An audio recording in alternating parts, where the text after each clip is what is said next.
My name is Cassie. I am 23 years old.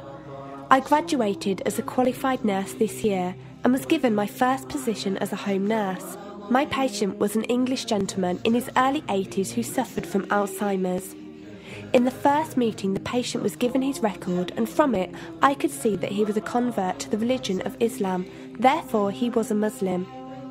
I knew from this that I would need to take into account some modes of treatment that may go against his faith, and therefore try to adapt my care to meet his needs. I bought in some halal meat to cook for him and ensured that there was no pork or alcohol in the premises, as I did some research which showed me that these were forbidden in Islam.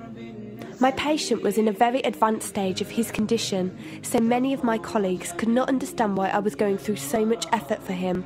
But I understood that a person who commits to a faith deserves that commitment to be respected, even if they are not in a position to understand. Anyway, after a few weeks with my patient, I began to notice some patterns of movement.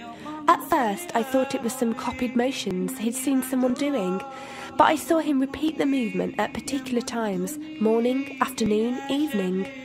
The movements were to raise his hands, bow, and then put his head to the ground. I could not understand it. He was also repeating sentences in another language.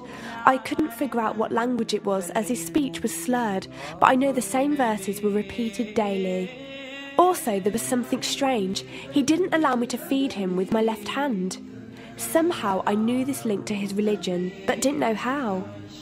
One of my colleagues told me about Paltalk as a place for debates and discussions. As I did not know any Muslims except for my patient, I thought it would be good to speak to someone live and ask questions.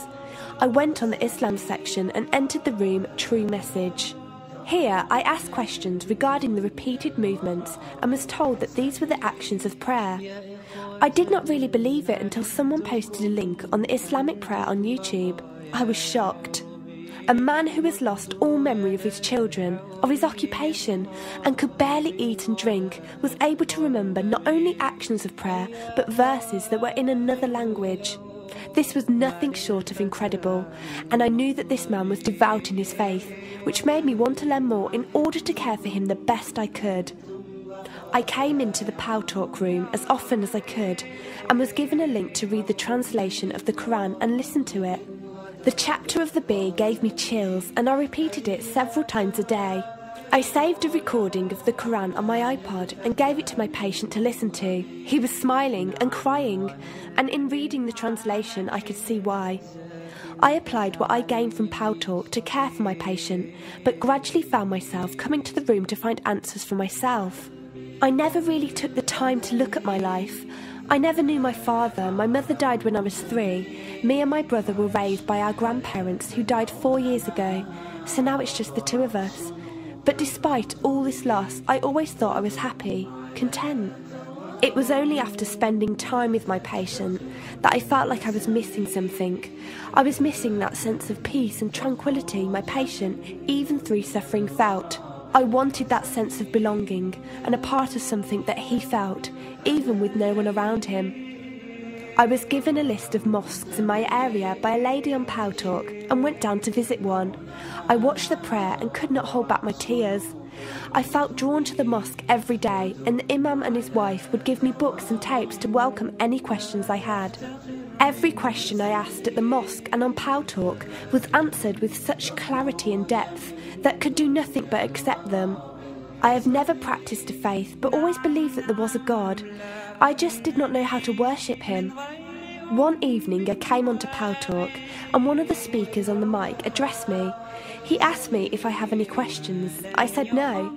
He asked if I was happy with the answers I was given. I said yes. He then asked what was stopping me accepting Islam. I could not answer. I went to the mosque to watch the dawn prayer. The imam asked me the same question. I could not answer. I then went to tend to my patient. I was feeding him, and as I looked into his eyes, I just realised he was brought to me for a reason, and the only thing stopping me from accepting was fear. Not fear in the sense of something bad, but fear of accepting something good and thinking that I was not worthy like this man. That afternoon I went to the mosque and asked the imam if I could say my declaration of faith, the Shahada. There is no God except Allah. Muhammad is Allah's messenger. He helped me through it and guided me through what I needed to do next. I cannot explain the feeling I felt when I said it. It was like someone woke me up from sleep and sees everything more clearly. The feeling was overwhelming joy, clarity, and most of all, peace. The first person I told was not my brother, but my patient. I went to him, and before I even opened my mouth, he cried and smiled at me. I broke down in front of him. I owed him so much. I came home and logged onto Paltalk and repeated the Shahada for the room. They all helped me so much, and even though I had never seen a single one of them, they felt closer to me than my own brother. I did eventually call my brother to tell him, and although he wasn't happy, he supported me and said he would be there. I couldn't ask for any more. After my first week as a Muslim, my patient passed away in his sleep while I was caring for him. Inna lillahi wa inna ilaihi raji'un. He died a peaceful death, and I was the only person with him. He was like the father I never had, and he was my doorway to Islam. From the day of my Shahada to this very day, and for every day for as long as I live, I will pray that Allah shows mercy on him and grant him every good deed I perform in the tenfold. I loved him for the sake of Allah, and I pray each night to become an atom's weight of the Muslim he was. Islam is a religion with an open door. It is there for those who want to enter it. Verily, Allah is the most merciful, most kind.